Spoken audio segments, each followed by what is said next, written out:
చిన్న ప్రార్థన చేసుకుని ముందుకు వెళదాం. కృపా సత్య సంపూర్ణుడు ప్రభానికి వందములు స్తోత్రమైన సర్వలోక రక్షకుడు సర్వోన్నతుడితే నీకు వందములు. ఈరోజు అత్యంత పరిశుద్ధమైన బసంబుధవారం పరమైన మా పాపములు మా అపరాధములనైనా విడిచిపెట్టి పురమునైనా నిన్ను వెతికే విధంగానైనా చదువులు మోకరించి వెతకలేలా చంద్రుడినైనా నీ చంద్రుడు నిలిచి ఉండే విధంగానైనా మీరు మమ్మల్ని నడిపించే విధంగా సహాయం చేయండి. నిజంగా మొరపెడ సమీపం ఉండే దేవుడు ప్రభులేలా విడిచిపెడతాదండి కొత్త జీవితం అనుగ్రహించే దేవుడు ప్రభులేలా కృపా కైకృతమైన వింటున్న వాక్యాన్ని వింటున్న ప్రతి బిడ్డకి తోడేయండి ప్రభులేలా నీ చంద్రలో నిలిచి ఉండేదిగా మీరే మమ్మల్ని నడిపించి బలపరచమని అందరికీ తోడై ఉండమని యేసయ్య పరిశుద్ధ నామం అడిగి వేడుకొడుచున్నాం తండ్రి.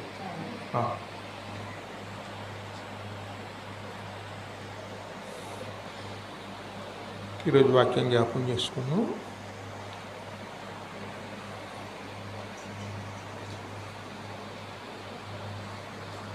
యెషయా గ్రంథములు మొదటి అధ్యాయంలో మొదటిని జ్ఞాపకం చేసుకున్నాం. ఉజ్జియా, యోతాము, అహాజు, హిజ్కియాను యూదారాజుల దినములలో యోదాను గూర్చిన యెరూషలేమును గూర్చియు ఆమోజు కుమారుడగు యెషయాకు కలిగిన దర్శనము. యెహోవా మాట్లాడుతున్నారు, ఆకాశమా ఆలకించుము, భూమి చెవియొగ్గుము, నేను పిల్లలను పెంచి గొప్పవారినిగా చేసి తిని వారు నా మీద తిరుగుబడి ఉన్నారు. హల్లెలూయా. అందుకే ఎవరు మాట్లాడుతున్నారండి? యెహోవాయే మాట్లాడుతున్నారు. ఎవరు మాట్లాడుతున్నారు?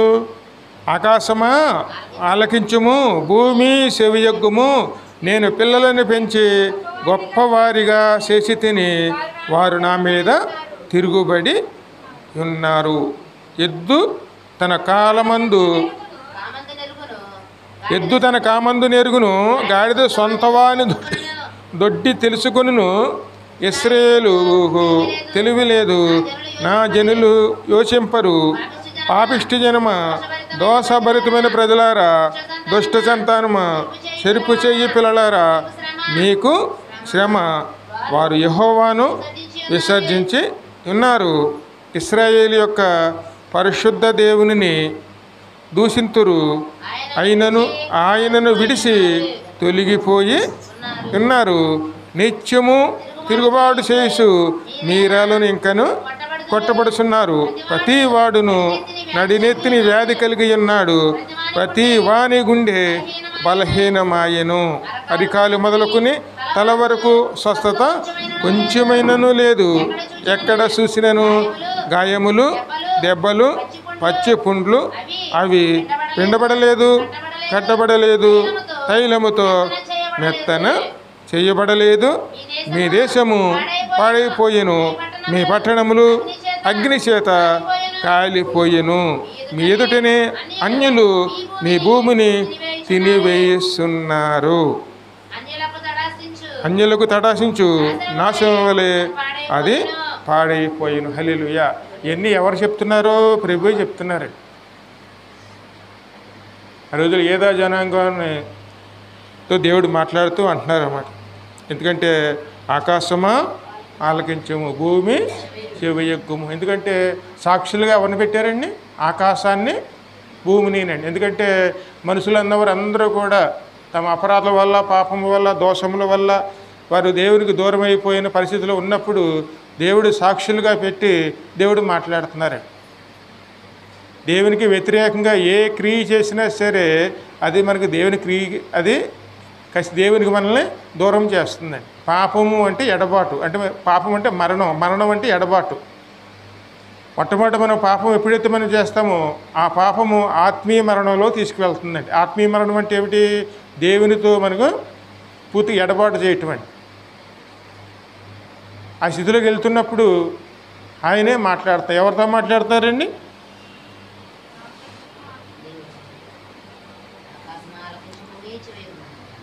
అందరితోనండి. ఆయన దేవుని బిడ్డలుగా మారినటువంటి ఎవరైతే ఆయన అనుసరిస్తారో, ఎవరైతే దేవుని అనుకుని ఉంటారో వారందరూ, ఎందుకంటే ఇశ్రాయేలు ప్రజలైన వారు అందరినీ కూడా దేవుడు నడిపించిన దేవుడు. ఆయన తన పిల్లలుగా ఆయన ఎందుకంటే ఆ మాట గద్ద తన పిల్లల్ని ఎత్తుకుని మోసుకుని వచ్చినట్లుగా నేను మిమ్మల్ని ఎత్తుకుని మోసుకుని వచ్చి ఉన్నాను అన్నారు. ఎందుకంటే ఆ రకంగా దేవుడు నడిపించినప్పుడు మరి దేవుని సన్నిధిలో నిలిచి ఉండవలసిన వారు ఇక్కడ ఎవరి మీద తిరుగుబాటు చేస్తున్నారు? దేవుని మీదనే. అమ్మ స్పష్టంగా అంటున్నారు చూడండి, వారు నా మీద తిరుగుబడి ఉన్నారు. కానీ దేవుడు ఏమనుకున్నారైనా, నేను పిల్లలను పెంచి గొప్పవారిగా చేసేది. ఏ విధంగాను? దేవునితో ఉండి జీవించే విధంగానే. ప్రతిరోజు సాయంకాలం సమయంలో ఆయనే వచ్చేవారు, ఏదైనా తోటలోకి ఆయనే వాళ్ళతో ముచ్చటించేవారు. ఖచ్చితంగా ఆయనే వారికి పోలికలను ఇచ్చాడు, స్వభావాన్ని ఇచ్చాడు. వారు ఉండటానికి మంచి తోట సిద్ధం చేసి ఆ తోటలోను వారు పనిచేసుకోవటానికి, ఆ తోటలో జీవించడానికి కూడా దేవుడు ఇచ్చారు. ఆయన అన్నీ సిద్ధం చేశారు. ఉన్నటువంటి హోదా కూడా దేవుడు ఇచ్చాడు. గొప్ప అంటే ఈ భూలోకంలో ఉన్నట్టు ప్రతి దాని మీద ఏలుబడి చేసేటువంటి విధంగా దేవుడే ఆయన నిర్ణయించారు. ఉన్నతమైన హోదా ఇచ్చారు. ఆయన రాజులేని యాజక సమూహముగా మనల్ని చేసి ఉన్నారండి. అంత ఉన్నతమైన స్థాయిలో దేవుడు నిలబెట్టారు. కానీ ఆ స్థాయిని ఎంత తొందరలో వారు పోగొట్టుకున్నారండి. ఆ స్థాయి గురించి దేవుడు మాట, నేను గొప్ప జనాంగముగా నేను పిల్లలను పెంచి గొప్పవారుగా చేసి తిని వారు నా మీద తిరుగుబడి ఉన్నారు. ఎద్దు తన కామందును ఎరుగును, గాడిద సొంత వాని దొడ్డిని తెలుసుకొనును. హల్లెలూయా. సరే, వాక్యంలో ముందుకు వెళదాం.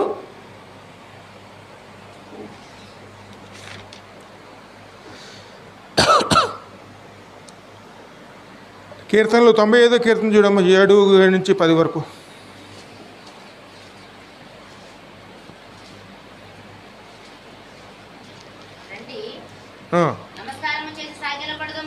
రండి నమస్కారము చేసి సాగిలపడదుము, మనల్ని సృజించిన యెహోవా సన్నిధిని మోకరించదము. నేడు మీరు ఆయన మాటను అంగీకరించిన ఎడల ఎంత మేలు. నిజంగా మనకు మేలు ఎక్కడి నుంచి వస్తుందండి?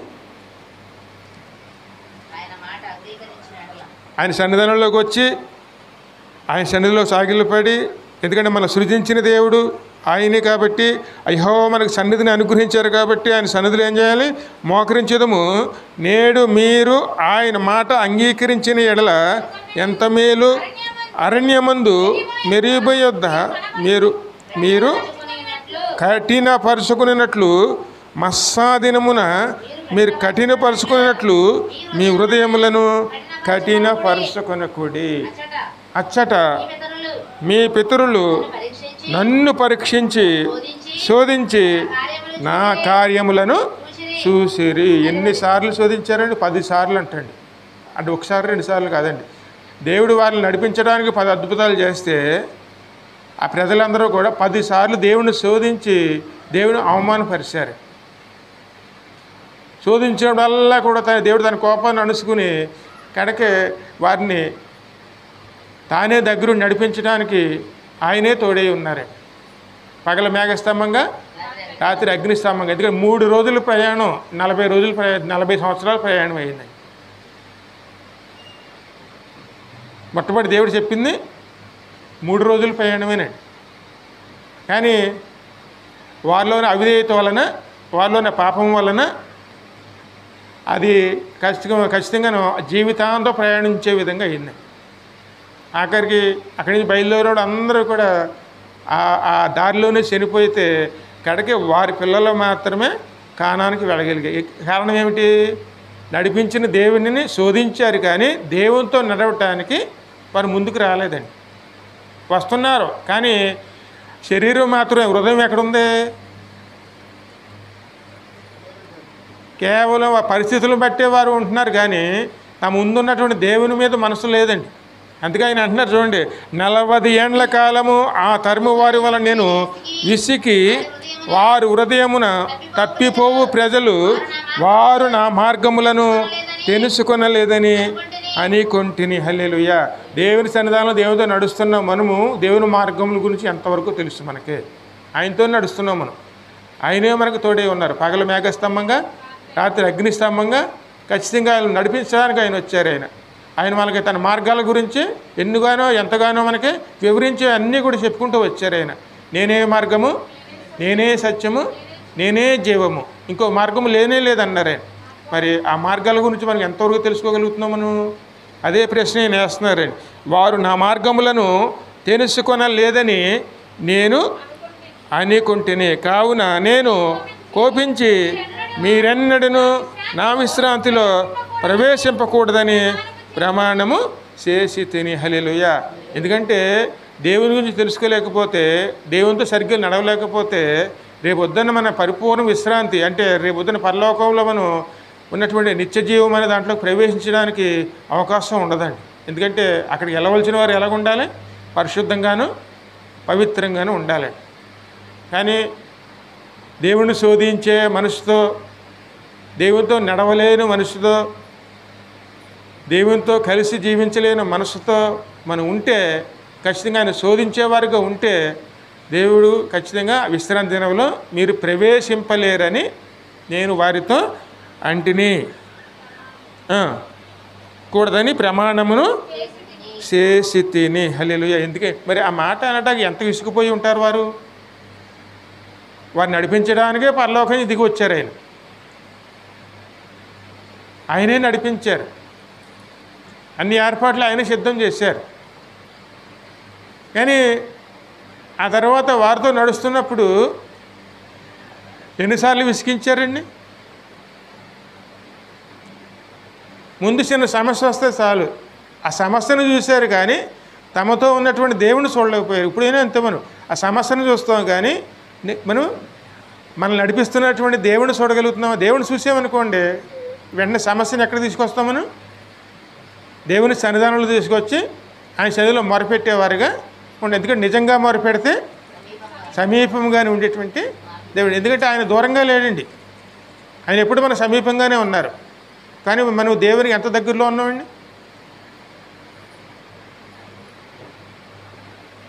ఇక్కడ దేవుని దగ్గరగా ఉన్నామా లేదా దేవుని దూరంగా ఉన్నామా అని చెప్పిన సమయంలో మనం ఏం చేస్తాం?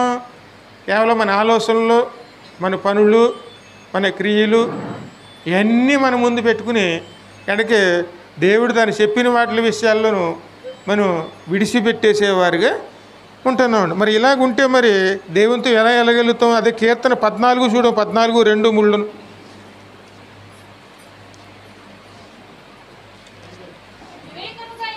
వివేకము కలిగి దేవుని వెతికివారు కలరేమో అని యెహోవా ఆకాశము నుండి చూసి నరులను పరిశీలించెను. హల్లెలూయా.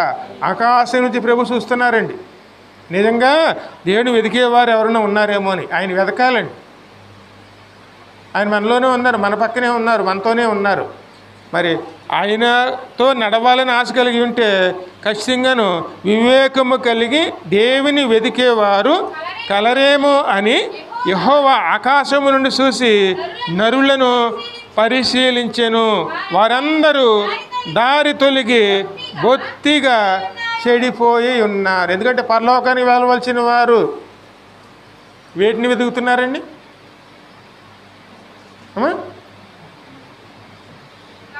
అసలు వాస్తవానికి మనం దేవుని చేత నిర్మించబడిన వారం, మళ్ళీ తిరిగి వెళ్ళిపోతే ఖచ్చితంగా ఎక్కడికి వెళ్ళాలండి? దేవుని దగ్గరికి వెళ్ళిపోవాలి. మనం వచ్చినప్పుడు ఏమీ కూడా మనం తీసుకురాలేదు. మరి ఎక్కడి నుంచి వెళ్ళిపోయేటప్పుడు అమ్మా ఒక నూలు పోగైనా సరే ఎక్కడైనా సరే ఏదైనా తీసుకెళ్ళగలుగుతామా? ఏమి వెళ్ళలేమండి. కానీ అన్నీ ఎక్కడ వదిలిపెట్టేయాలి? ఎక్కడే వదిలిపెట్టేయాలి. కానీ వీటన్నీ కూడా ఏం చేస్తాం? మనం మన పరలోకాన్ని నడిపించడానికి వచ్చినటువంటి దేవుణ్ణి మనం దూరం చేసుకుంటాం. కానీ విడిచిపెట్టేవలసిన వాటి గురించి ఏం చేస్తాం? మనం దేవుణ్ణి వదిలిపెట్టేయటానికి మనం ఖచ్చితంగా నిర్ణయించుకుంటాం. అందుకే వారు బొత్తిగా దారి తొలగి బొత్తిగా చెడి ఉన్న వారందరూ దారి తొలగి బొత్తిగా చెడి ఉన్నారు. మేలు చేయువాడు ఒక్కడను లేడు. ఎందుకు మేలు అంటే ఏమిటి? ఒకరొకరు సహాయకు చేసుకునేవారు ఎంతమంది ఉన్నారండి? అంటే నా గురించి మీరు, మీ గురించి నేను, వారు మనల్ని సరి చేసుకునే విధంగా, మనల్ని నడిపించుకునే విధంగా ఎంతమంది సహాయకారిగా ఉంటున్నారండి? ఎవరి గురించి ఆలోచిస్తున్నారండి? ఒక క్షణమైనా సరే మన పక్కన ఉన్న వారి గురించి ఆలోచిస్తాం మనం. మనమే ఇక్కడ ఒకరొకరు మేలు చేసుకోకపోతే ఎక్కడో ఉన్న దేవుడు వచ్చి మనకు మేలు చేయాలని కోరుకోవడం కూడా అత్యాశ అవుతుందండి. అదే ఆయన అంటున్నారు చూడండి, మేలు చేయవారిని ఎవరు లేరు, ఒక్కడను లేడు. యెహోవాకు ప్రార్థన చేయక ఆహారం మింగినట్లు నా ప్రజలను మింగుచు. పేరుకు మాత్రం నేను దేవుడి సన్నిధిలోకి ఉంటామని చెప్పుకుంటాం, కానీ సమయం వచ్చినప్పుడు అదే దేవుని సన్నిధిలో నడుస్తున్న వారికి సహాయం చేయడానికి మనం కొద్దిగా కూడా మనం ఆలోచన చేయమండి. మనం ఆలోచన చేయకపోతే ఇంకెవరు చేస్తారు?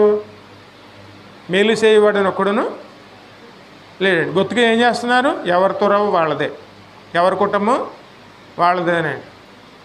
ఇంకా దేవునితో నడిచేవారు మన పక్కన ఉన్నారనే విషయాలు కూడా మనం ఖచ్చితంగా మర్చిపోతాం. దేవుని వెతికేవారు ఒక్కరను లేరండి. వారందరూ ఏ స్థితిలో ఉన్నారు? దారి తప్పి తొలగిపోయే వారికే ఉన్నాయి. బొత్తిగా తొలగిపోయిన వారికేనండి. మనం దేవుని వెతకాలి. ఎందుకంటే మనం ఖచ్చితంగా ఎక్కడికి వెళ్ళవలసిన వారు? మనం అందరూ పాడతారు, పరవాసులము జనులారా, మనం అందరమును పరవాసులమేనండి.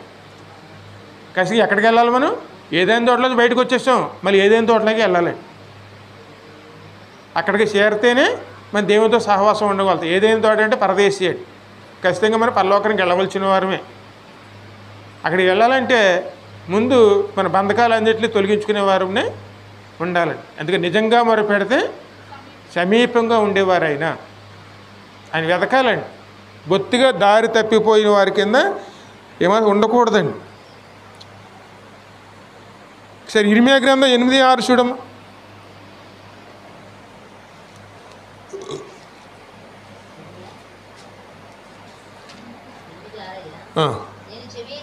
నేను చెవియొగ్గి వారి మాటలను వినియున్నాను. ఏం మాటలమ్మా? ఇంకా వారెవరు? నేను చెవియొగ్గి వినియున్నాను.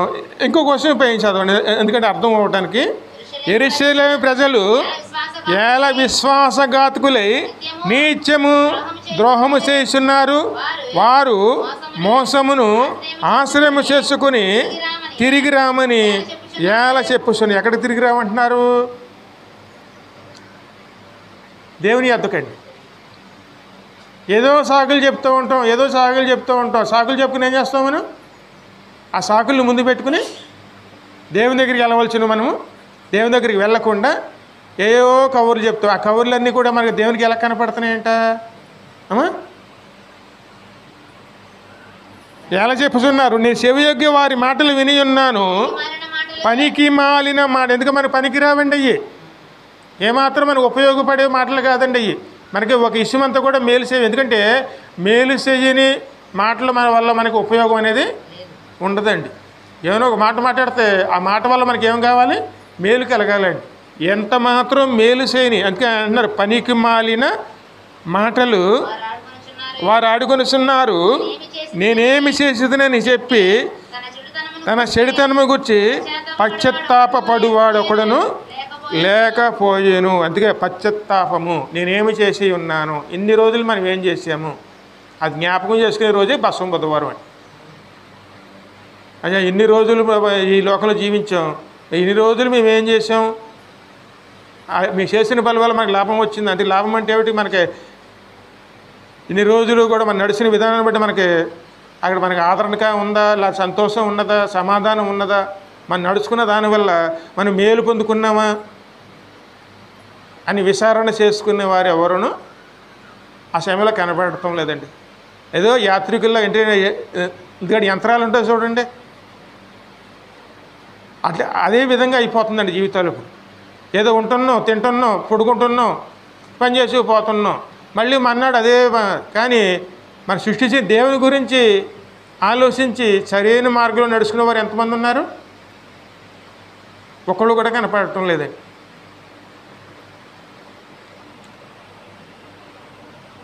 ఇంకా ముందు చదువు. నేనేమి చేసితినని చెప్పి తన చెడుతనం గురించి పశ్చాత్తాపపడివాడు ఒకడును లేకపోయాను. యుద్ధమునకు సొరబడు గుర్రము వలె ప్రతివాడును తమకిష్టమైన మార్గములకు తిరుగుచున్నాడు. యుద్ధమునకు సొరబడు గుర్రము వలె ప్రతివాడును తనకిష్టమైన మార్గమునకు తిరుగుచున్నాడు. ఆకాశము నెగురు శంఖుబుడ్డి కొంగనైనను తల కాలము నెరుగు తెల్లగువ్వను మంగళ పిట్టైనను ఓదే కొరకును తాము రావలసిన కాలమును ఎరుగును. ఎందుకంటే సాయంకాల సమయం అయిపోతే కొంగలు కానీ పక్షులు కానీ అన్నీ ఎక్కడికి వెళ్తాయండి? ఒకసారి చూడండి, తెల్లరి గట్టలు కానీ అందరి సాయంకాలం మాటలు కానీ అవి ఆకాశంలో వెళ్తున్నప్పుడు అన్నీ ఒక లైన్కి వెళ్తాయండి. అందుకని అవి కట్టుకున్న గూళ్ళ కాడికి వెళ్తాయా లేకపోతే పక్క వాళ్ళ గూట్లోకి వెళ్తాయా? దారి తెలీదు, ఎందుకంటే అవి మార్గాలు ఏమి ఏర్పరచుకోలేదండి. కానీ ఏది కూడా మర్చిపోదు, దాన్ని ఎక్కడికి వెళ్ళాలో అక్కడికి ఖచ్చితంగా. అందుకే ఆకాశంలో ఉన్నటువంటి ఆకాశములోకి ఎగురు శంఖబుడ్డి కొంగ అయినను తన కాలము నెరుగును తెల్లగొవ్వయు మంగళ కత్తిపిట్టయు ఓదే కొరకును తాము రావలసిన కాలం ఎరుగును. అయితే నా ప్రజలు యెహోవా న్యాయ విధిని ఎరగరు, మేము జ్ఞానులమని యెహోవా ధర్మశాస్త్రము మా యుద్ధం మీరేలా అందురు. ఎందుకంటే ఒకసారి పరిశీలన చేసుకుంటే ఇప్పుడు మన చేతిలో ఏముందండి? ఏమా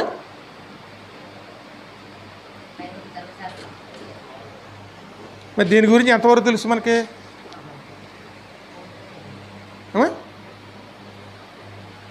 చేతిలో ఉన్న ధర్మశాస్త్ర గ్రంథం గురించి మనకి ఎంతవరకు తెలుసు? ఇంతవరకు తెలుసుకున్నామండి. మరి ఏమీ తెలుసుకోకుండా ఏ విధంగా మనం అక్కడికి వెళ్ళగలుగుతాం? ఇది తెలిస్తేనే ఆయనతో ఎలా నడవాలో, అక్కడ ఎలా జీవించాలో ఖచ్చితంగా ఇందులో స్పష్టంగా ఉంటుందండి. ఈ లోకంలో ఉన్నప్పుడు ఎలాగ ఉండాలో స్పష్టంగా ఉంటుంది. మరి ఆయన ఇచ్చిన ఈ గ్రంథంలోనూ మనం ఏమీ తెలుసుకోలేకుండా ఉంటే ఇంకా ఏ విధంగా మనం ఈ గ్రంథాన్ని ఉపయోగించుకోగలుగుతామండి? అంటే గ్రంథాన్ని ఎలా చూస్తున్నామంటే ఇది మన తలగడ కింద పెట్టుకుంటే ఆశీర్వాదము, ఈ చేతితో పెట్టుకుని వెళ్తే దేవుని బిడ్డలు అని. అక్కడికి బైబిల్ చేతిలో లేదనుకోండి, దేవుని బిడ్డలు అని తెలుసుకోవడం కూడా కష్టమేనే.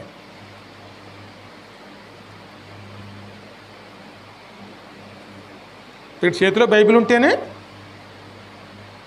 మనం దేవుని బిడ్డలాగా కనపడతామండి. అదే కానీ బైబిల్ లేకపోతే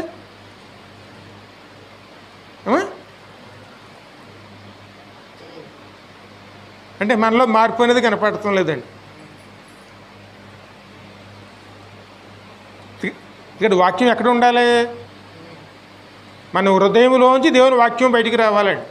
ఆ వాక్యం చూసిన వాళ్ళు దేవుని బిడ్డలు అనుకోవాలి. అందుకే చేతిలో ఉన్నటువంటి కేవలం గ్రంథం వల్ల కాదండి, మన హృదయంలోంచి వచ్చినటువంటి దేవుని వాక్యం వలన, ఆ మాట వలన, మన నడక వలన, మన తీరు వలన మనం దేవుని బిడ్డలను తెలుసుకునే విధంగా దేవునితో నడిచేవారునే ఉండాలండి. కానీ దేవునితో నడుస్తున్నాం కానీ మన ప్రవర్తన అలా లేదనుకోండి, ఖచ్చితంగా ఎవరికైనా మనకు అవమానం కలుగుతుందండి. అందుకే ఎవరికి త్రోసిన త్రోవలో వాళ్ళు వెళ్ళిపోతున్నాం. అలా వెళ్ళిపోవటం వల్ల ఆయన ఏమంటున్నారు? అక్కడ శంకుబుడ్డి కొంగలైనా చూసుకోండి, అయ్యి తమ విధిని మర్చిపోవు. ఏ సమయంలో ఎక్కడ ఉండాలో, ఏ సమయంలో ఎక్కడికి వెళ్ళాలో, ఆహారం ఉన్న చోటకి వెళతాయండి. ఆహారం లేని చోటకి అవి మాత్రం వెళ్ళవండి. ఆ సమయం అయిపోయింది అనుకోండి, ఎక్కడ ఉన్నా సరే తమ ఇంటి దగ్గరికి ఖచ్చితంగా వచ్చేస్తాయండి. వాళ్ళు తెల్లారగానే మళ్ళీ ఎక్కడికి వెళ్ళాలో అక్కడ వెళ్ళిపోతాయండి. పలానా సమయంలో పలానా చోటుకి వెళ్ళాలని చెప్పి వాడికి తెలుసు. ఆ సమయాన్ని కూడా ఏం చేస్తాయి, ఖచ్చితంగా జ్ఞాపకం చేసుకుంటాయండి, అక్కడికే వెళతాయి. అవి వెళ్ళాలని ఎంత దూరం వెళ్తాయి అనుకుంటున్నారు? అవి ఆఫ్రికా ఖండాల నుంచి కూడా ఆసియా ఖండం వరకు వస్తాయి, ఖండాలు దాటేస్తాయండి. కానీ మనకే మన ఇంటికి ఎంత దూరం ఉంటుంది?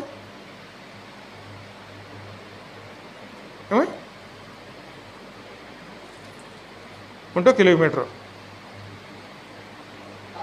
ఈ కిలోమీటర్కి మనకి ఎంత భారం అయిపోయినప్పుడు ఖండాలు దాటి వెళ్ళి తమ ఇంటి దగ్గర మర్చిపోతాయండి. వాటిని సాక్షులుగా పెడుతున్నారు. ఒకసారి ఆలోచించుకోండి. ఎందుకు సాక్షులు ఎవరు పెట్టారు ఆయన్ని? ఇప్పుడు ఇక్కడ మన ముందు ఆకాశ పక్షులను పెడుతున్నారండి. అవి ఎంత మాత్రమును దారి తప్పవు, తాము వెళ్ళవలసిన చోటికి ఖచ్చితంగా అయ్యి వెళ్ళిపోతాయి. కానీ మనం ఎక్కడికి వెళ్ళాలి? పరలోకం అండి. పరలోక మార్గంలోకి వెళ్ళేటువంటి మనము ఆ మార్గాన్ని విడిచిపెట్టేయకుండా ఉండాలి. అందులోకి వెళ్ళాలంటే ఎవరి సహాయం తీసుకోవాలి?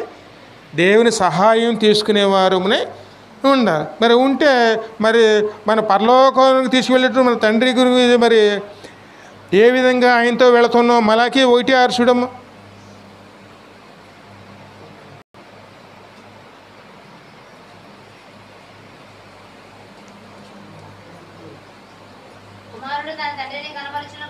కుమారుడు తన తండ్రిని గణపరచును కదా,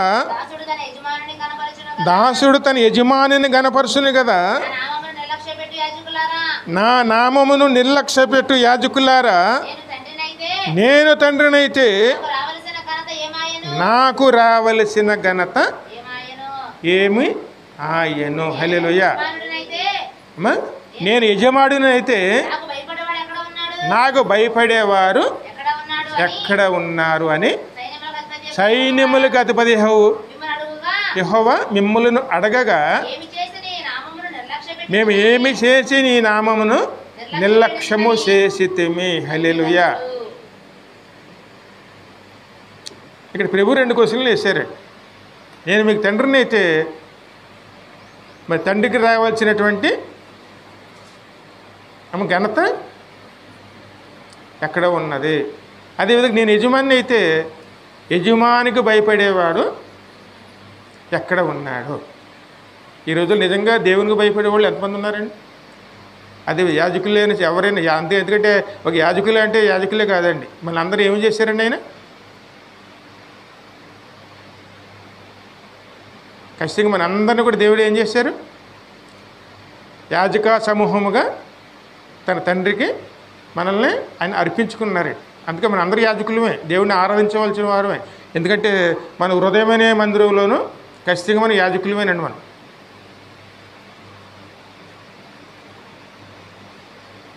అందరూ దేవుడిని అందరూ గౌరవించవలసిందే, అందరూ దేవుడికి భయపడవలసిందే. కానీ దేవునికి భయపడేవారు ఎంతవరకు ఉన్నారు? అదే మాట ప్రభు అడుగుతున్నారు. నేను తండ్రిని అయితే మరి తండ్రికి రావాల్సిన ఘనత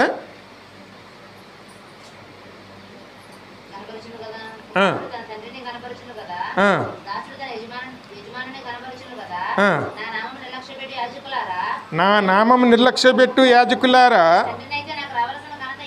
నేను తండ్రినైతే నాకు రావలసిన ఘనత ఏమాయను? నేను యజమానుడినైతే నాకు భయపడువాడు ఎక్కడ ఉన్నాడు? హల్లెలూయా. ఎందుకంటే కేవలం తిరుగుబాటేనండి.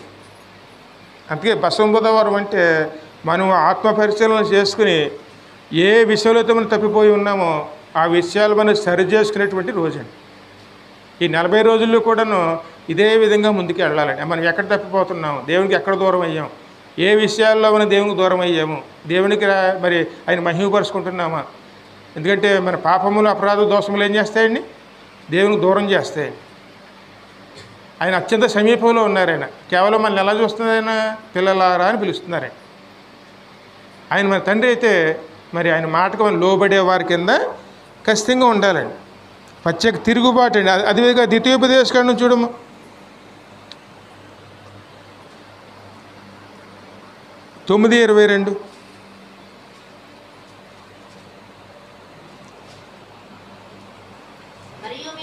మరియు మీరు కెమెరాలోను మస్సాలోను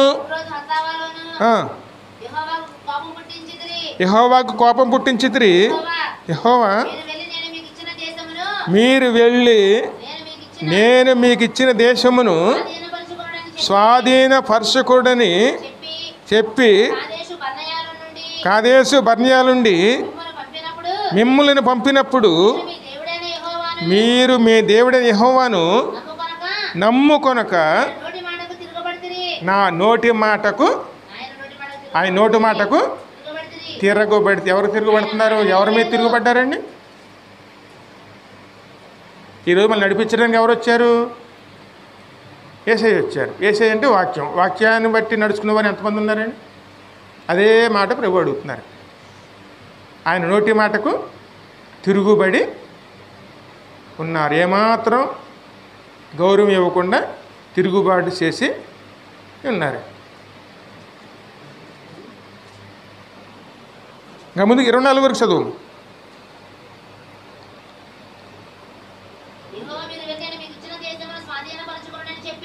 యెహోవా మీరు వెళ్ళి మీకు ఇచ్చిన దేశమును స్వాధీనపరచుకోమని చెప్పి కాదేశు బర్నియా నుండి మిమ్ములను పంపినప్పుడు మీరు మీ దేవుడైన యెహోవాను నమ్ముకొనక ఆయన నోటి మాటకు తిరుగుబడితిరి. ఆయన మాటను వినలేదు. నేను మిమ్మలను ఎరిగిన దినము మొదలుకొని మీరు యెహోవా మీద తిరుగుబాటే చేయుచున్న. ఏం చేస్తున్నారంటే వారు తిరుగుబాటేనండి. నీళ్ళు లేవంటే నీళ్ళు ఇచ్చారు, ఆహారం లేదంటే ఆహారం ఇచ్చారు, మాంసం కావాలంటే మాంసం ఇచ్చారు. కాడికి ఏ చిన్న కొరత వచ్చినా సరే తమ ముందున్నటువంటి దేవుడిని ప్రార్థించడం మానేసి వాళ్ళు నడిపించడానికి ఇచ్చినట్టు మోసం మీద తిరుగుబాటు చేస్తూనే ఉన్నారు. ఏమాత్రం పక్కన దేవుడిని పట్టించుకోలేదండి. కనీసం వారి అవసరాలు మొట్టమొదటి దేవునికి చెప్పలేదండి. తిరుగుబాటు చేస్తున్నారు. ఐగుప్తులో మాకు ఆహారం లేదని మమ్మల్ని ఇంతకు తీసుకొచ్చావు, అక్కడ ఉన్నప్పుడే బాగుండేది, ఇక్కడ ఉన్నప్పుడు చూడండి ఎలాగైపోయాము, అక్కడైతే మాకు ఉల్లిపాయలు, దోసకాయలు, కీరకాయలు శుభ్రంగా మా కొండల దగ్గర కూర్చుని మేము తినేవాళ్ళం. కనీసం వారానికి ఒకసారైనా మాంసం తినేవాళ్ళం. ఇప్పుడు ఏమీ లేకుండాను ఏదో కొత్తిమీర లాంటివి తీసుకొచ్చి మా ముందు పాడేశారు. అయ్యేమో సవిసారం లేని ఆహారం. మన్నాను ఏమన్నారండి వాళ్ళు? సవిసారం లేని ఆహారం. అది ఎలాగుంటుంది? కొత్తిమీర గింజలాగా ఉంటుందండి అని చెప్పి దేవుని కుమారుని మీదే తిరుగుబాటు చేశారండి. ఎందుకంటే మన్నా అంటే దేవుని ఆహారం. ఆహారం అంటే దేవుని కుమారుడే. ఆయన పరలోకంలో ఉన్నటువంటి ఆహారం అండి. ఆహారం మన కోసం వచ్చారండి. నేను పరలోకంలో జీవాహారమును అన్నాడు. మన్నాను తిని కూడా మీరు దేవుణ్ణి శోధించారు అన్న మాట కూడా ప్రభు అన్నారు.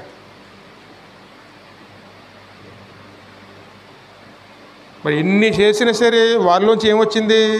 కేవలం తిరుగుబాటేనండి. మరి తిరుగుబాటుతో జీవించినంతకాలం కూడా మనం దేవునికి దూరంగా ఉంటామండి. ఎందుకంటే ఆ తిరుగుబాటులో ఏముంటుంది? పాపం ఉంటుంది. ఆ పాపం ఏం చేస్తుంది? మరణం తీసుకొస్తుంది. ఆ మరణమే ఎడబాటు. ఎవరితో ఎడబాటు ఉంటుంది? దేవునితోనే. కేవలం దేవునితో ఎడబాటు ఉంటే, దేవుని సహాయం లేకపోతే ఈ లోకంలో జీవితం ఎలాగుంటుందండి? ఆఖరికి వర్షాలు కూడా వర్షింపవండి. అవన్నీ రేపు నుంచి జ్ఞాపకం చేసుకుందాం. ఎందుకంటే వర్షంలో ప్రకృతి కూడా మన సహాయం చేయదు. ఎందుకంటే ప్రకృతిని అన్నీ కూడా ఎవరికి లోబడి ఉంటాయండి? దేవునికి లోబడి ఉంటాయి. మన దేవునికి లోబడకపోతే మరి ప్రకృతి మనకెందుకు లోబడుతుంది? అందుకే వాతావరణం తేడా వస్తాడు ఏమవుతుంది మనకి? ఆ వ్యాధులు రాను, ఈ బాధలు రాను, ఆ రోగాలు రాను, ఈ తెగులు రాను. అవన్నీ అన్నిటికీ దేని పేరు పెడుతున్నామండి? వాతావరణం బాగాలేదండి, ఈ జ్వరాలు వస్తున్నాయి. వాతావరణం బాగాలేదండి, ఈ రోగాలు వస్తున్నాయి. ఇవన్నీ ఎందుకు వస్తున్నాయి? మనం దేవునికి లోబడుతూ మానేసాం. మనకు ప్రకృతి లోబడతాం మానేసింది. ఏ విధంగా మనం తిరుగుబాటు చేస్తున్నామో అదే విధంగా అవి కూడా మన మీద తిరుగుబాటు చేస్తూనే ఉన్నాయి.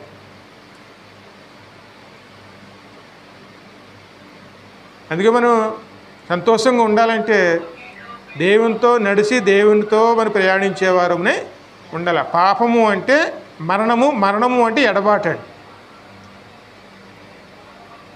దేవునితో ఎడబాటు కలిగి ఉంటే, ఆ మాట యెషయా గ్రంథంలో ఉంటుంది కదండి, విననేరకుండినట్లు నా చెవులు మందము కాలేదు, రక్షింపగా ఉన్నట్టు నా హస్తము కురస కాలేదు, మీ పాపములే దేవునికి మీకును అడ్డుగోడగా ఉన్నపోయి. మన పక్కనే ఉన్నాడు దేవుడు, కానీ మనం చూసే నేత్రాలు లేవండి మనకు. ఆయన మాటలు వినేటువంటి చెవులు కూడా లేవండి. ఎందుకంటే మనం ఏం కోరుకుంటే అదే జరుగుతుందండి. వాక్యాన్ని నిర్లక్ష్యం చేసుకోవడం మొదలు పెట్టుకున్నాం అనుకోండి, ఆ తర్వాత మనం ఎంత కోరుకున్నా ఆ వాక్యం మనకు దొరకదండి. అటువంటి రోజులు కూడా వచ్చేస్తాయి. అన్నీ బాగున్నప్పుడు మనం దేవుని దూరం చేసుకుంటే నిజంగా దేవుడు కావాల్సి వచ్చినప్పుడు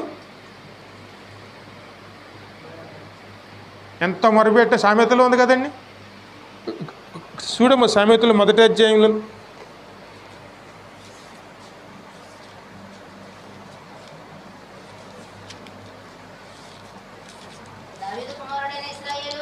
ఒక్క నిమిషం.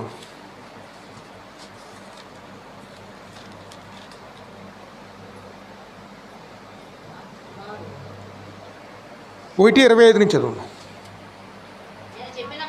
నేను చెప్పిన బోధ ఏమీ మీరు వినక త్రోసివేసితిరి, నేను గద్దింపగా లోబడకపోతిరి, కాబట్టి మీకు అపాయం కలిగినప్పుడు నేను నవ్వెదను. దేవుడు మాట్లాడుతూనే ఉంటారండి. మనం వెళుతున్న మార్గం తప్పైతే హెచ్చరిస్తూనే ఉంటాడు, సరైన మార్గంలో వెళ్ళమని. కానీ ఆయన బోధన మనం ఏం చేస్తాం? నేను చెప్పిన బోధ ఏమీయో మీరు వినక త్రోసి వేసితిరి, నేను గద్దింపగా లోబడకపోతేరి. ఎందుకంటే ఆయన ఎందుకు గద్దించారు? ఆయన తప్పుడు మార్గంలో వెళ్ళిపోతున్నాం మనం. అది హెచ్చరించడానికి మొదటి నెమ్మదిగా చెప్పారు, రెండోసారి గట్టిగా చెప్పారు, మూడోసారి గద్దించి చెప్పారు. కానీ విన్నారా అమ్మా? మీరు వినక త్రోసి వేసితిరి, నేను గద్దింపగా లోబడకపోతిరి, కాబట్టి మీకు అపాయము కలిగినప్పుడు నేను నవ్వెదను, మీకు భయము వచ్చినప్పుడు నేను అపహాసము చేసేదను. భయము మీ మీదకి తుఫాను వేళ వచ్చినప్పుడు, సుడిగాలి వచ్చినట్లు మీకు అపాయము కలిగినప్పుడు, మీ కష్టమును దుఃఖమును ప్రాప్తించినప్పుడు నేను అపహాస్యము చేసేదను. ఇప్పుడు దేవుడు వారికి మిత్రుడిగా ఉన్నారా, శత్రువుగా ఉన్నారా? కారణం ఏమిటి? దేవుడు మాట్లాడినప్పుడు ఆయన మాటలు చెవిలో పెట్టుకోలేదు కాబట్టి ఆ తర్వాత వారి చెవులకి ఏమైందండి? ఇది ఆత్మీయంగా చెవిటి వారు అవుతారండి. ఏమాత్రం దేవుని మాటలు మన చెవిలో పడవు. అప్పుడు మనం ఎవరు దూరం అయిపోతామండి? దేవునికి దూరం అయిపోతాం. అప్పుడు మన చెవిలో ఏముంటుంది? లోకం మాటలే.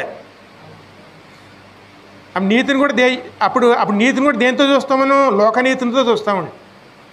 లోకంలో జరిగేవన్నీ మనలో జరగాలని కోరుకుంటాం, కానీ దేవుని నీతికి లోకనీతికి సంబంధం ఉండదు.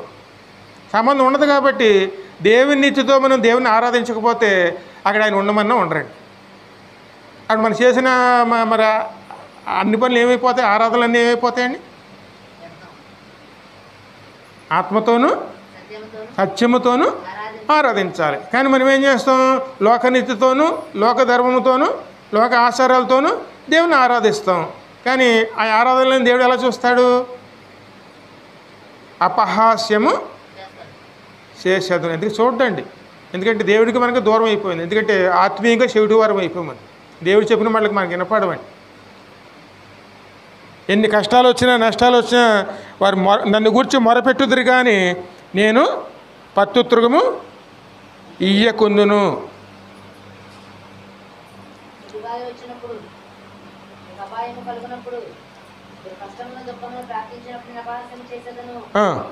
అప్పుడు వారు నన్ను గూర్చి మొరపెట్టుదురు, కానీ నేను పత్తుత్ర మీకుందును, నన్ను శ్రద్ధగా వెతుకుదురు కానీ వారికి నేను కనబడకుందును. హల్లెలూయా. ఇవన్నీ కూడాను ఎప్పటికప్పుడు వాక్యం ద్వారా పరిశీలన చేసుకోవాలండి.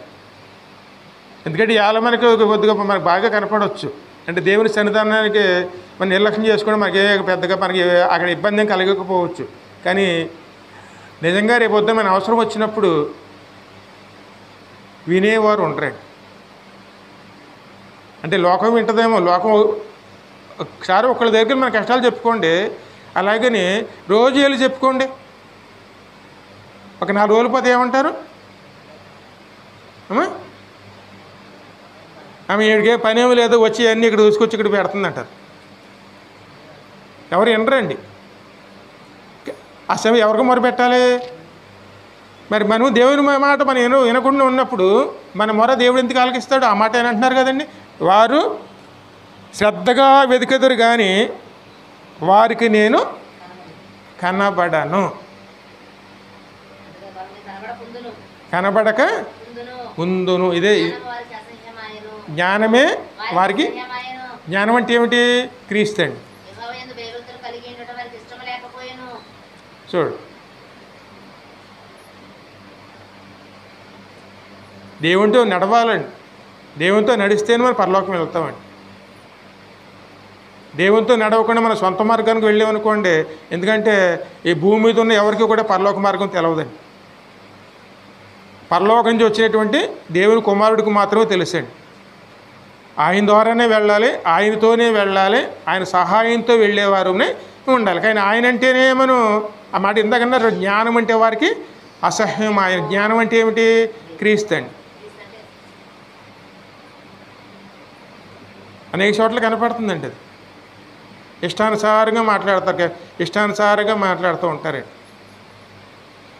అంటే వాళ్ళ పాపం వల్ల వాళ్ళ కళ్ళు మూసుకుపోవచ్చు, వాళ్ళకి తెలియకపోవచ్చు, కానీ వాళ్ళు మాటలు ఎలా ఉంటాయండి? దేవుని అవమానపరిచే విధంగా ఉంటాయండి. అటువంటి అవమానపరిచే మాటలు ఎక్కడ తీసుకెళ్తుంది? వాళ్ళు నిజంగా మొరపెట్టినా అతను వినే దిక్కు ఉండదండి. అంటే ఎప్పుడు కూడా దేవునితో మనం సమాధానంగా ఉండటానికే ప్రయాసపడాలి, కానీ ఇష్టానుసారంగా మాట్లాడటానికి ఎప్పుడు ముందుకు వెళ్ళకూడదు. ఎందుకంటే మనం మాట్లాడేది ఎవరితో మాట్లాడతాం? మనం దేవునితో మాట్లాడతామండి. ఇంకా ముందుకు వెళ్ళి ఇర్మియా గ్రంథం 2:5 చూడమ్మా.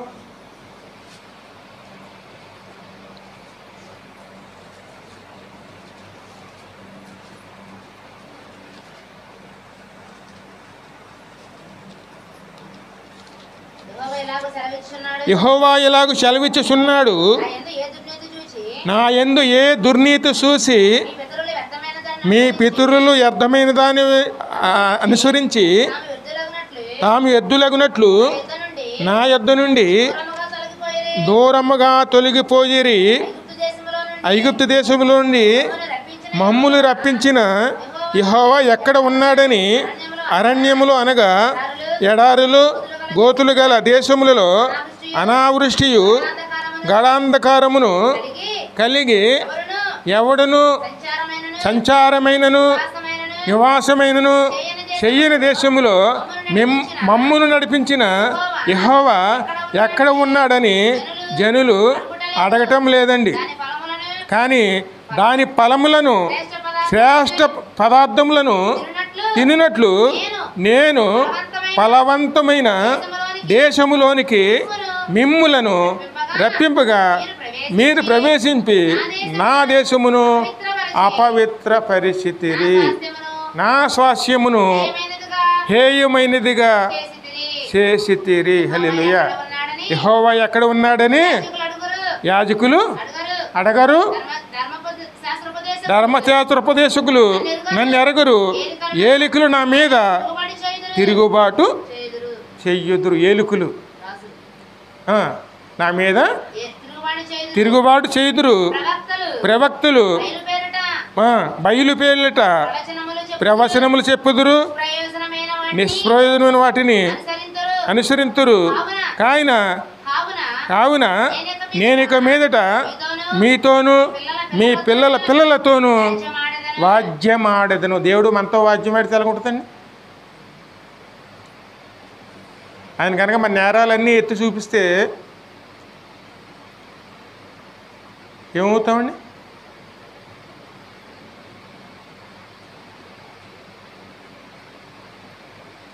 ఆ రోజుల నుంచి ఈ రోజు వరకు కూడా పరిస్థితులన్నీ ఇలాగ ఉంటాయి.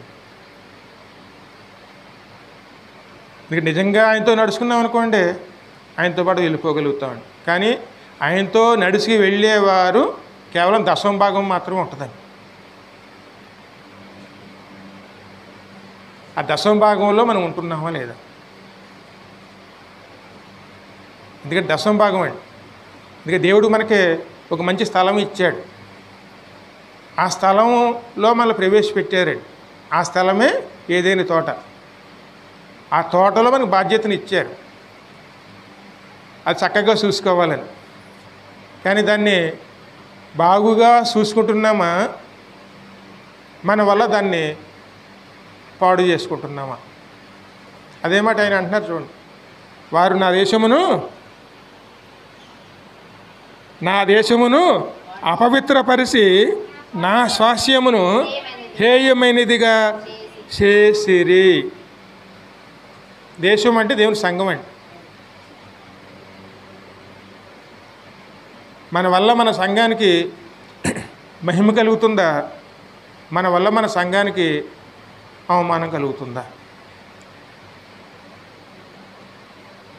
ఇక్కడే మనం సరిగ్గా లేకపోతే పరలోకంలో ఎలాగో ఉండగలం? మన దేవుడు శ్రేష్టమైన దాంట్లో తీసుకొచ్చారండి. ఏ సంఘమైనా సరే, ఏ దేశమైనా సరే కొద్ది రోజులు నిర్మూలం అయిపోతుందండి. కానీ దేవుని సంఘము, దేవుని రాజ్యము ఎప్పుడు నిర్మూలం అవ్వండి. నిత్యము ఉండే దేశమై నిత్యము ఉండేవండి. వాటిలో మనం దేవునికి ఏం కలగాలి?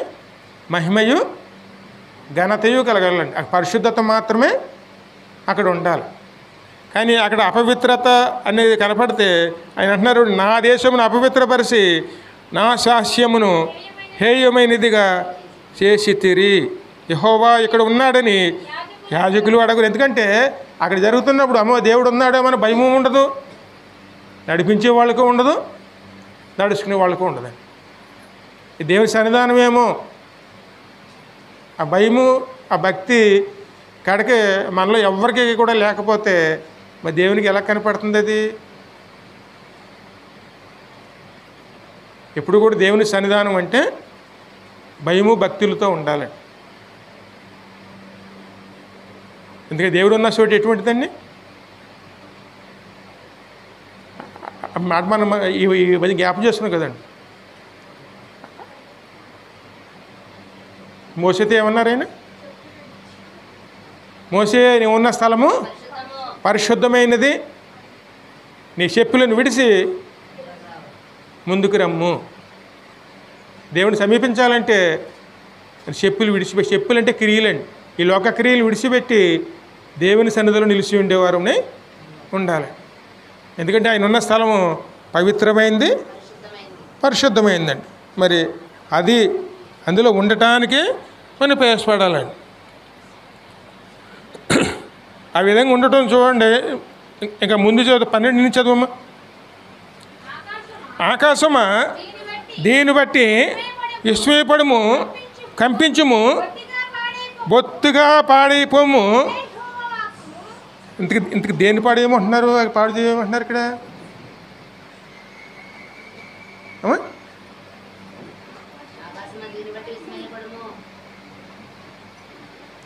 అంటే ఋతువులు ఏమైపోతున్నాయండి?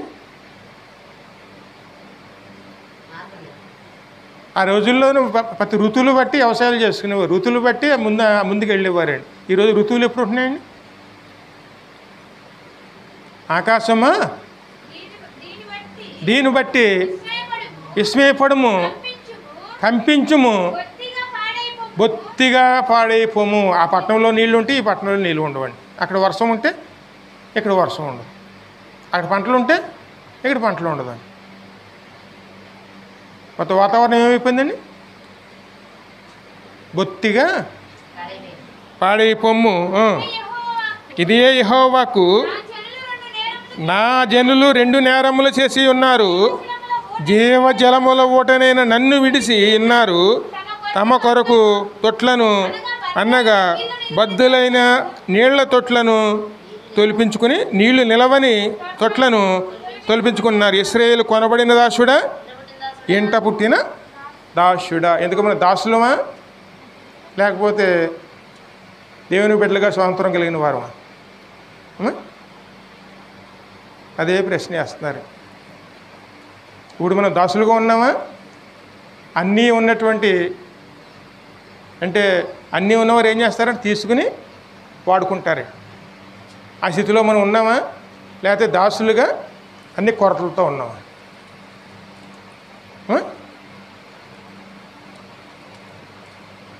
ఈ మాటని ప్రభు అన్నారండి.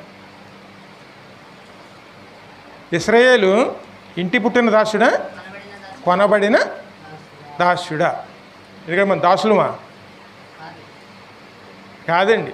దేవుని పోలికల్లో ఉన్నటువంటి సర్వాధికారిగా దేవుడు నిలబెట్టాడండి, ఉన్నతమైన స్థానంలో నిలిపాడు ఆయన. కానీ మనం ఏ స్థితిలోకి వెళ్ళిపోవాల్సి వచ్చింది? దాసులుగానే. 2 నేరములు, జీవజల ఓటైనటువంటి మనం క్రీస్తుని మనం విడిచిపెట్టేసుకున్నాం. ఎడకే నీళ్లతో నిలవని తొట్లను తొలిపించుకుని ఉన్నాము. అందువల్ల మనం ఇక్కడికి ఏం పొందుకున్నామండి? ఏ దాసత్వంలో చేతి విడిపించబడాలో అదే దాసత్వంలోకి తిరిగి వెళ్ళిపోయారు. ఏ ఐగుప్తులో చేతి విడిపించబడ్డారో తిరిగి ఐగుప్తు అని పేరు మారింది, కానీ ఇప్పుడు వాళ్ళందరూ ఎక్కడికి వెళ్ళాలి? నెబుకద్నెజరు దగ్గరికి అండి. అక్కడికి వెళ్ళి బానిసత్వం చేయాలి. ఏ దేవుడైతే వారు మొర విని వారిని విడిపించి వారిని నడిపించారో ఆ బానిసత్వంలోకి తిరిగి వాళ్ళు వెళ్ళిపోవాల్సి వస్తుంది. అందుకే ప్రభు అంటున్నారు అన్నమాట, అంతకుముందు ఎందుకు మనం విడిపించక మునుపు బానిసలుగా ఉన్నామండి. మరి విడిపించిన తర్వాత కూడా ఆ వ్యత్యాసం ఎక్కడ కనపడాలి? మనకి ఖచ్చితంగా ఆశీర్వాదాలు కనపడాలండి. నలుగురు చూడాలంటే మనం నిజంగా మొరపెట్టేవారునే. నిజంగా మొరపెడితే ఎవరు ఉంటారు అమ్మా? ఆయనే సమీపంగా ఉంటారు. ఇంకనూ మన దాసులుగానే ఉంటే మన మొర ఇంకనూ దేవుడు వినకపోతే మనం దేవునికి సమీపంగా ఉన్నామా, దేవునికి దూరంగా ఉన్నామా? అందుకే ఆయన అందరు నీ పిల్లల్ని పెంచి గొప్పవారిగా చేసి తిని వారు నా మీద తిరుగుబడి. అంటే ఈ విధంగానే దేవుని బిడ్డలు. ఎందుకంటే చూడండి, తల్లిదండ్రులను కాదని ఎక్కడికో వెళ్ళి జీవించాలనుకుంటే అప్పుడు ఓ పక్కన పిల్లలు బాధపడతారు, అదే తల్లిదండ్రులు కూడా ఖచ్చితంగా బాధపడతారు. ఎందుకని? అయ్యో నన్ను విడిచిపెట్టేసి దూరంగా వెళ్ళిపోయారే.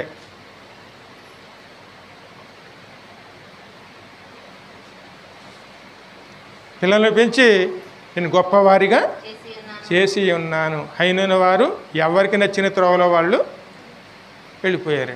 ఇంక దేవుని చిత్తం కనపడతలేదండి, ఇంక వారి ఇష్టమే కనపడుతుంది. అలా ఉన్నామనుకోండి, దేవుని వద్ద నుంచి మేలులు పొందుకోలేమండి. మేలులు పొందుకోవాలంటే దేవుని బిడ్డలుగా మనం దేవుని సన్నిధానంలో ఆయన కోసం ప్రయాసపడేవారునే ఉండాలి. ఎవరిని అడగాలి మన అవసరాలు? దేవునిలో ఉండాలి. దేవుని ద్వారా నడిపించబడుతున్న వారునే అది జ్ఞాపకం చేసుకుని మనం దేవుని నిలవటానికి బసం బుధవారం అండి. అందుకే బసం బుధవారం అంటే ఏంటి? బూడిదలో కూర్చుని మనం ఆయనలో నిలిచి ఉండే, బూడిదలో కూర్చుని విలపించేటువంటి రోజే బసం బుధవారం అండి. అది జ్ఞాపకం చేసుకోవటానికి ఈ రోజు నుంచి 40 రోజులండి. ఈ 40 రోజులు ఏం చేయాలి మనం? ప్రతిరోజు కూడా ఎక్కడైతే తప్పిపోతున్నామో అవన్నీ దేవుని దగ్గర తీసుకుని వచ్చి వాడికి పరిష్కారం చూపించమని దేవుణ్ణి అడగటమే. ఆ పరిష్కారం ఎక్కడికి వస్తుంది మనకి? శుభ శుక్రవారంలోకి అప్పుడు వెళతామండి. అప్పుడు మనం అడిగిన దాన్ని బట్టే దేవుడు మన పాపములన్నీ కూడా తన శిలువ మీద మోసుకొని మనకి విడుదలని ఇస్తారండి. ఆ తర్వాత వచ్చే రోజే పునరుత్థానం అండి. అందుకే మొట్టమొదటి బీజం ఎక్కడుంది? ఈ బసం బుధవారం అండి. ఇప్పుడు మనం విత్తనం వేస్తే అక్కడ పంట ఎప్పుడుకి వస్తాం?